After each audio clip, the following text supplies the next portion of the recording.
Sir ఇప్పుడు తిరుపతి లడ్డు వివాదాన్ని అంటే అంటే లడ్డు అనేటప్పటికంటే హిందువులు ప్రతి ఒక్కరు వెంకటేశ్వర స్వామిని చూడకపోయినా ఆ లడ్డూని అంటే చెప్పులు విడిచి చాలా పవిత్రంగా చాలా పవిత్రమైన ప్రసాదంగా అంటే ఆయన స్వయంగా దేవుడిది ఎదురుగా తీసుకున్న ప్రసాదంగా భావించి తింటూ ఉంటారు అంటే స్వీకరిస్తూ ఉంటారు.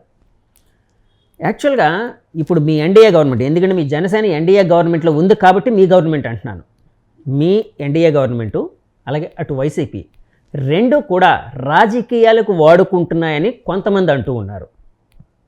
ఇందులో తప్పెవరిదని మీరు భావిస్తూ ఉన్నారు? అలాగే సుప్రీంకోర్టు నిన్న రూలింగ్ కూడా ఇచ్చింది కదండి. సుప్రీంకోర్టు కూడా కొన్ని కోర్ట్స్ అయితే చేసింది, అంటే జడ్జిమెంట్ ఆర్డర్ ఏదో ఇస్తూ, అంటే ఇంకా మొత్తం విచారణ అయితే జరగలేదు, కొన్ని అయితే ఇచ్చింది కదండి. సో గౌరవ కోర్టు ఇచ్చినప్పుడు లడ్డు వివాదాన్ని రాజకీయం చేయొద్దని కూడా చెప్పింది. సో దీన్ని ఏ విధంగా చూడాలంటారు? సార్, మీరు తెలుగు మీడియాను పట్టుకొని, తెలుగు మీడియాలో వచ్చిన వార్తలు పట్టుకొని సుప్రీంకోర్టు ఏదో అనేసిందని ఆలోచించవద్దు. సుప్రీంకోర్టు మీరు ఒకవేళ నా మీద కేసు వేయడానికి వెళ్ళారనుకోండి, నేను ఇవన్నీ చేశారు అని చెప్పాను అనుకోండి, సుప్రీంకోర్టు అడుగుతుంది ఇవన్నీ చేశారట ఏంటని. అది విచారణలో తర్వాత తెలుస్తుంది. సుప్రీంకోర్టు అడిగింది కాబట్టి ఇవన్నీ చేశారని కాదు. ఇప్పుడు కేసు పెట్టినోడు ఏంటంటే దొంగ దొంగ దొంగ అని అరుస్తున్నట్టు వాడే దొంగతనం చేసి దొంగ దొంగ అనేసి కేసు పెడితే అవ్వదు కదా. వాళ్ళకి సరైన గుణపాఠం భగవంతుడు ఇచ్చేశాడు. మంచి బ్రహ్మాండమైన ఇదివరకు సిట్ అంటే మన వాళ్ళు వేశారు తప్పని అనరు. ఇప్పుడు ఇద్దరు ఆంధ్రప్రదేశ్ నుంచి, ఇద్దరు ఏపీ నుంచి, ఇద్దరు సిబిఐ నుంచి, ఒక ఆహార నిపుణుడు పెట్టుకొని సిబిఐ డైరెక్టర్ దీంట్లో అయిపోయింది. ఇంకా ఫిక్స్డ్. ఎందుకంటే ఇందులో అన్యాయం జరిగింది, తప్పు జరిగింది. వాళ్ళు ఏంటి టెస్టెడ్ శాంపిల్స్ లడ్డూలో వాడలేదు కదా, వాడారని అలా చెప్తారు. సార్, టెస్టెడ్ శాంపిల్స్ ఇప్పుడు వచ్చినాయి, ఫైనల్ టెస్టింగ్కి వచ్చేటప్పటికి వీళ్ళకి అనుమానం వచ్చి నెక్స్ట్ లెవెల్కి పంపించారు. అంతకుముందు ఇదే రిజల్ట్ తోటి, ఇదే వాల్యూ తోటి కొన్ని వందల ట్రక్కులు వెళ్ళిపోయినాయి, కొన్ని వందల ట్రక్కులు ప్రసాదం కల్తీ అయిపోయినాయి. అందుకే కదా గత 4-5 ఏళ్ళుగా ఈవోలుగా పనిచేసే వాళ్ళే ప్రసాదం కల్తీ అయిపోయింది. మహాప్రభువు అక్కడ ఏదో జరుగుతుంది, ప్రసాదం టేస్ట్ పోయింది, లడ్డు టేస్ట్ పోయింది, విలువ పోయింది, నిల్వ ఉండడం లేదు, పాడైపోతుంది అన్నీ చెప్తే ఎంక్వైరీ కూడా అడగకుండా ఉంచినోడు ఎవడు? జగన్మోహన్ రెడ్డి కదా. ఎందుకు చేయాలంటే ఆయన ఇంటెన్షన్ అది. ఓకే, నేనేమంటానంటే అది పాలిటిక్స్ చేయకపోవడం పక్కనే. బేసిక్ థింగ్ ఏంటంటే ఇది not only adulteration of food అండి, it's an attack on the religion. Adulteration on food will be dealt by the attack on Hindu emotions అని కూడా అనుకోవచ్చు కదండి. వాల్యూస్ డెఫినెట్గా పవన్ కళ్యాణ్ గారు చెప్పారు చాలా క్లియర్గా. ఒక ముస్లిం మీట్ తింటే హలాల్ చేసి మీట్ తింటాడు. ఆ హలాల్ చేసి మీట్ కాకుండా హలాల్ చేయకుండా మీట్ సప్లై చేశారు అనుకోండి, వాళ్ళు ఎలా ఫీల్ అవుతారు?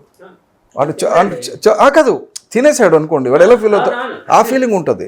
రెండోది ఏంటంటే జగన్మోహన్ రెడ్డి వచ్చిన తర్వాత కరుణాకర్ రెడ్డి రిలాక్స్ చేసింది, సుబ్బారెడ్డి వీళ్ళందరూ కలిసి ఇది తగ్గించి, అంటే దాని కండిషన్స్ నిబంధనలు తగ్గించిన తర్వాత వీళ్ళకి సప్లై చేస్తున్న ఏఆర్ ఎవరండి?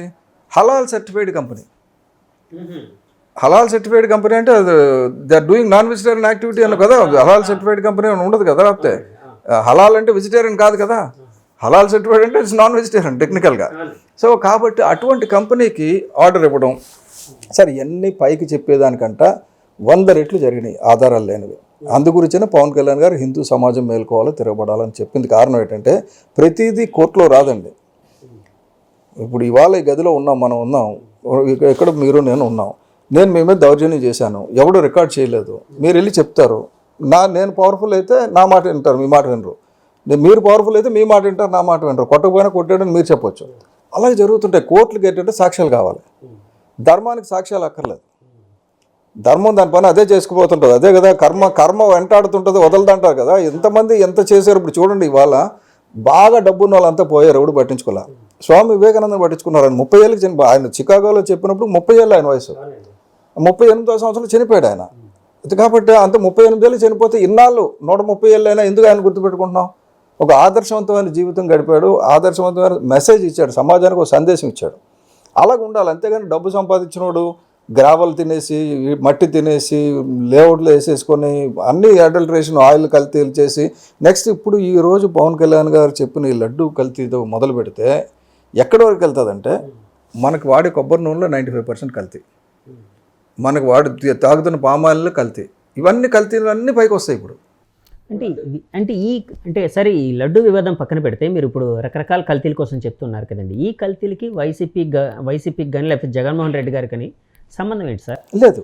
కానీ నేనేమంటానంటే ఆ టైంలో యాక్షన్ తీసుకుని ఉంటే ఇది సంబంధం లేదు. పవన్ కళ్యాణ్ గారు కూడా ఈ రోజు కూడా మాకు కూడా చెప్పడం కానీ పబ్లిక్లో కానీ నేను జగన్మోహన్ రెడ్డిని నిందించడం లేదు, ఆయన అపాయింట్ చేసిన బోర్డుని నిందిస్తున్నాను. ఆ బోర్డులో టీడీపీ వాళ్ళు కూడా ఉన్నారు, మన బీజేపీ వాళ్ళు కూడా ఉన్నారు, అందరూ నిందిస్తున్నాను. ఎందుకంటే తప్పు జరిగినప్పుడు ఒకటి తప్పు చేస్తుంటే చూస్తూ ఊరుకుంటే రెండవది తప్పే, అందులో ఏం అనుమానం లేదు. నెక్స్ట్ వైసీపీని ఎందుకు నిందిస్తున్నామంటే బేసిక్గా జగన్మోహన్ రెడ్డిని ఆయన దృష్టికి వచ్చిన 4 సంవత్సరాలతో కూడా ఒక యాక్షన్ తీసుకోపోతాయి.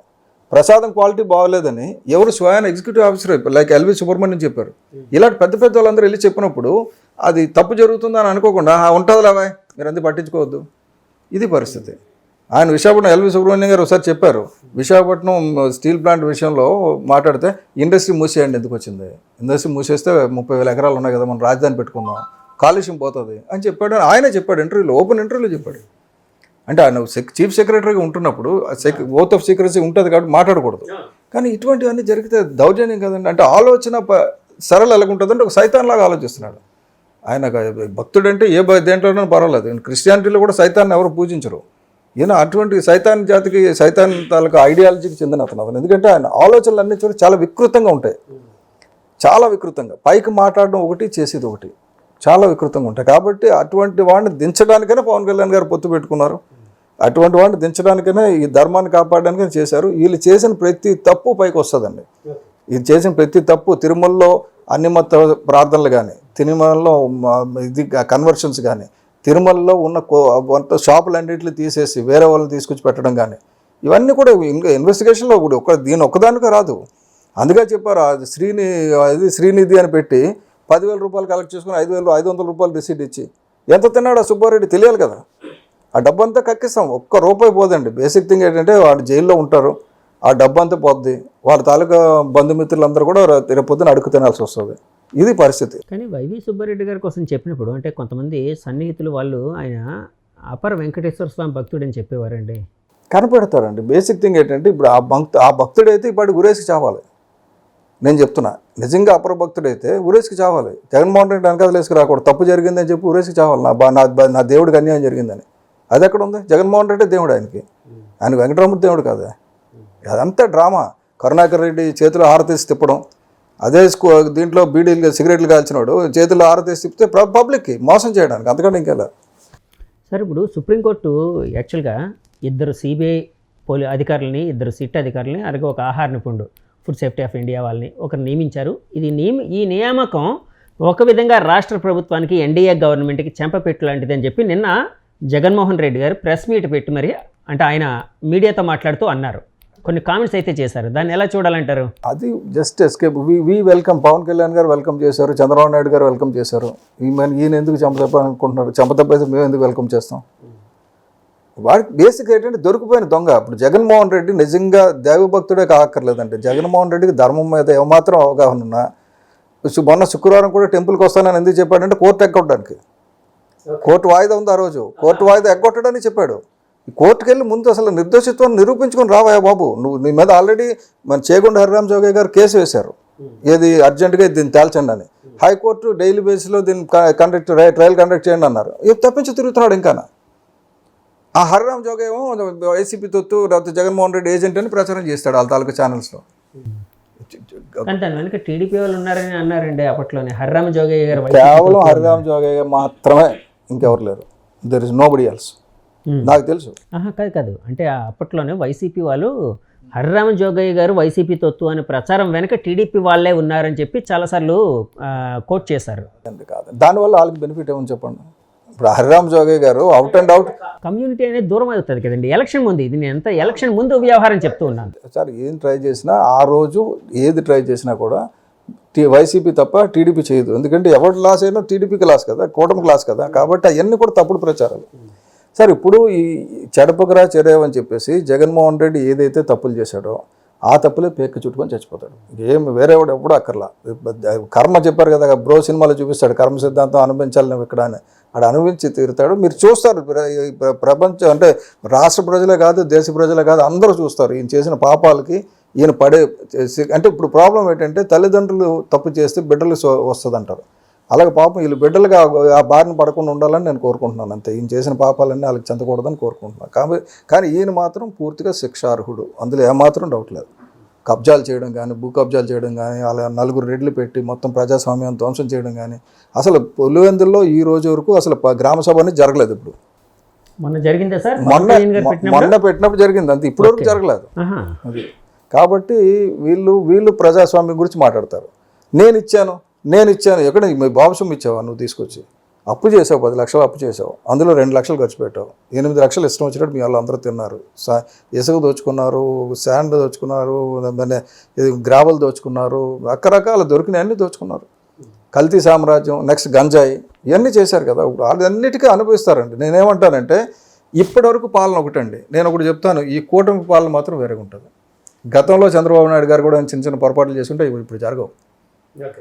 100% ఒక జెన్యూ. అంటే కాదు, చంద్రబాబు నాయుడు గారు గతంలో పొరపాట్లు చేసిన ఇప్పుడైతే జరగని అంటున్నారు. దేనికోసం అంటే పక్కన పవన్ కళ్యాణ్ గారు ఉన్నారన్న కరెక్ట్ చేయడానికి. అది కరెక్ట్. అదే కాదండి, పవన్ కళ్యాణ్ గారనే కాదు, ఆయన కూడా ఏంటంటే ఒక దారుణమైన పరిస్థితికి వెళ్ళిపోయాడు. ఆయన జైల్లో పెట్టబడ్డాడు. కాబట్టి మళ్ళీ అటువంటి దరిద్రుడు రాకూడదు అంటే మనం జాగ్రత్తగా ఉండాలి, తప్పనిసరి పరిస్థితి. రెండోది పవన్ కళ్యాణ్ గారు కూడా ఉన్నారు. పవన్ కళ్యాణ్ గారి వల్ల భయపడతారని కాదు, దానికి కూడా క్రెడిట్ జగన్మోహన్ రెడ్డిదే. మళ్ళీ జగన్మోహన్ రెడ్డి అధికారంలోకి రాకూడదని చెప్పేసి మనం ఎంత చేయాలంటే అంత చేయాల్సిన. అసలు కూటమి గెలవడానికి క్రెడిట్ మొత్తం మీరు జగన్మోహన్ రెడ్డి గారికి ఇవ్వాలి కదా సార్. చాలా నేను ఒకటి, ఇప్పుడు ఈ రోజు కూడా ఇంత అపచారం చేయబట్టే ఈ సనాతన ధర్మం గురించి పవన్ కళ్యాణ్ గారు వెలుగెత్తే అవకాశం కూడా వచ్చింది. సో ఒక్కొక్కప్పుడు విలన్ ఈజ్ ఇంపార్టెంట్. పెద్ద విలన్ అంటే పెద్ద హీరోయిజంకి ఇంకా పెద్ద హీరో అవుతాడు. జగన్మోహన్ రెడ్డి పెద్ద విలన్. ఇక్కడ రాష్ట్రానికి సంబంధించి, దేశానికి సంబంధించి చాలా అన్యాయాలు జరిగినాయి. ఆ అన్యాయాలన్నింటినీ ప్రతిఘటించడానికే మొత్తం దేశ శక్తి, ప్రపంచ హిందూ శక్తిని ఏకం చేయడానికి, అలాగే పర్యావరణాన్ని, ధర్మాన్ని పరిరక్షించడానికి పవన్ కళ్యాణ్ గారు ధర్మో రక్షిత రక్షిత, వృక్షో రక్షిత రక్షిత అని నడుం బిగించారు.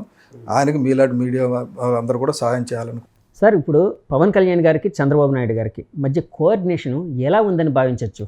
అద్భుతంగా ఉందండి, అద్భుతంగా ఉంది, డౌటే లేదు. మరి అంత అద్భుతంగా ఉంటే ఎలక్షన్ టైంలో కావచ్చు, ఎలక్షన్ ముందు కావచ్చు, ఎలక్షన్ టైంలో కావచ్చు, వారాహి మీద